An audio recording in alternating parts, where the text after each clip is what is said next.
થઈને નથી બોલી રહ્યો, ત્યારે તમારી સૌની ભાવના સ્વીકારીને નિરોગી થઈને બોલી રહ્યો છું. એ પાછી ચિંતા ન કરજો. અત્યારે મારે પેલા પૂછે માતાજીએ રસ્તો દોરી આપ્યો એટલે મારે ચાલવામાં સવલું રહેશે. અત્યારે 100% જે જગત છે 100% એનો જો ભાગાકાર કરીએ તો 60% આંધળો છે. એને મોયડી રસો નાખીને ખેંચનાર જોઈએ. એ કથા ચાલુ હોય કથામાં જાય ને ફિલ્મનો થિયેટર શરૂ થાય તો એમાં જાય. એટલે 60% આંધળો, બાકી વધે 40%. એમાંથી 20% તટસ્થ માણસો છે. અને તટસ્થનો અર્થ એવો થાય કે ખરાબ એને નથી કરવું, ખરાબ એને કરવું નથી, અને સારું કરી શકે એવા એની પાસે સંજોગ નથી, એટલે એ તટસ્થ જીવે. બાકી વધે 20%. એ 20%માંથી 15% નાલાયકો છે. બાકી વધ્યા 5%. એ 5%માં 1% સંત છે. સંત કોને કહેવાય? જે તંત ને પ્રપંચ બે ન કરે સંત. ભલે સંપ્રદાય જુદા જુદા વિભાગ હોય, કોઈ વૈરાગી, કોઈ સંન્યાસી કે કોઈ યદમ કે, પણ તંત અને પ્રપંચ બે ન કરે એ સંત. તો 60% આંધળો, 20% તટસ્થ, 15% નાલાયકો, 1% સંત, બાકી વધ્યા 4%. એ 4% સજ્જન છે. એક તો થોડા છે, એ પાછા સંગઠિત નથી જોઈએ એટલા, અને થોડા ઘણા સંગઠિત છે એ પાછા સક્રિય નથી, એટલે સમસ્યાઓ સર્જાય છે આ જગતની અંદર. એટલે સવાલ જાગે છે. અત્યારે લગભગ મોટા ભાગની દુનિયા રાવ લઈને બેઠી છે, કાંક ને કાંક રાવ લઈને બેઠી છે કે અમારે આમ છે ને અમારે આમ છે ને અમારે આમ છે. એમાં પણ મુખ્ય 4 બાબતો: દીન, મલિન, દરિદ્ર અને દુઃખી. કોઈ દીન છે, કોઈ મલિન છે, કોઈ દરિદ્ર છે અને કોઈ દુઃખી છે. હવે દીન કોને કારણે છે? હજારો જેટલા કોઈ બાના બતાવે કે હજારો જેટલી કોઈ બાબતો બતાવે, પણ દીન મનને કારણે. જે મનનો ઓશિયાળો થાય, મનનો જે ગુલામ થાય, એને મન દીન કરી નાખે. જે મનનો ઓશિયાળો છે તો દીન મનને કારણે. મલિન તો કે નયનને કારણે.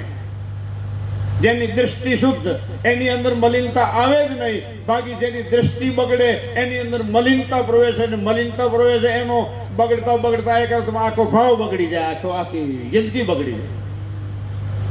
તો દીન મનને કારણે, મલિન નયનને કારણે, દરિદ્ર ધનને કારણે. ધન ન હોય તો દરિદ્ર,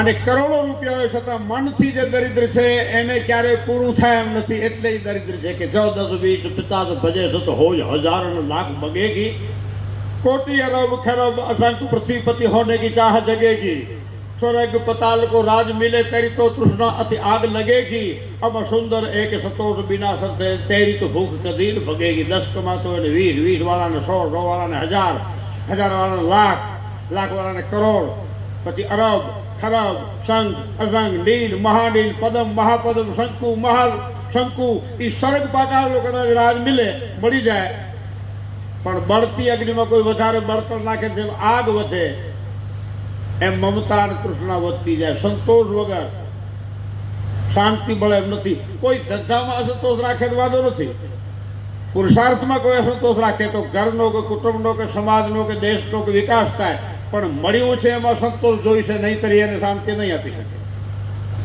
જે પથારી 50 વસાવી શકે તો વાંધો નથી, પણ નિંદ્રા કરવા માટે તો કોઈ એક જ પથારીની પસંદગી કરવી પડશે, નહીંતર 50-50માં જુદો જુદો સુવા કરે તો આરામ ક્યારે કરે, નિદ્રા ક્યારે કરે?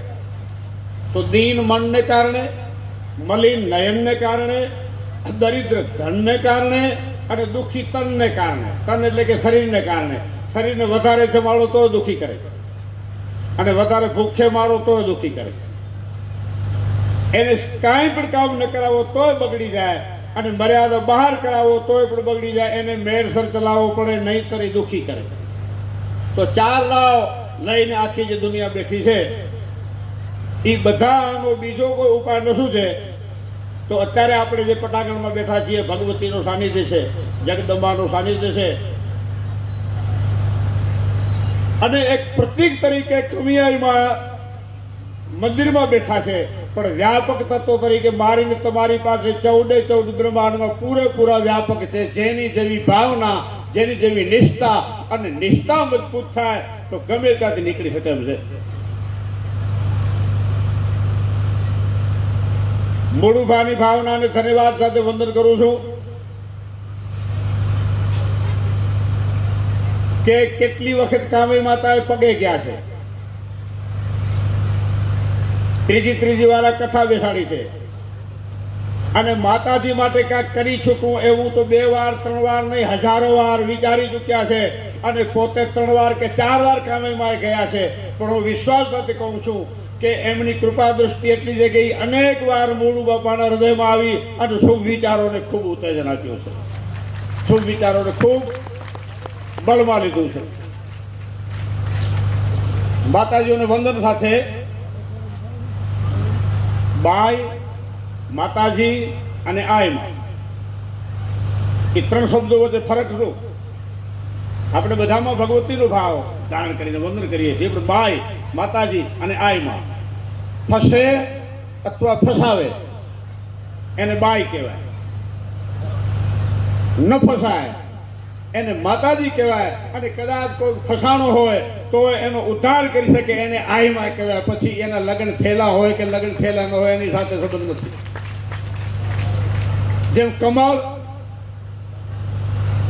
કાદવમાં થાય છતાં અલિપ્ત હોય, એમ જગતની અંદર રહીને જે અલિપ્ત રહે આઈમાં, ભલે 200 જણાનું કુટુંબ હોય છતાં તેની નજર પડતા એક અર્થમાં મારા ને તમારામાં જો લાયકાત હોય તો આપણામાંથી દોષ કાઢી નાખે, આપણને નિર્મલ કરી નાખે, આપણને રસ્તે ચડાવી દે, એને આઈમાં કહેવાય. હું ઘણી વખત ઓળ્યા શબ્દો વેદનાથી બોલું છું કે શૌર્ય વગરનો સૈનિક ન ચાલે, વૈરાગ્ય વગરનો સંન્યાસી ન ચાલે, ભણવો ભગત ન ચાલે, મઠ કરો મોવડી ન ચાલે, ખુશામતીઓ કવિ ન ચાલે,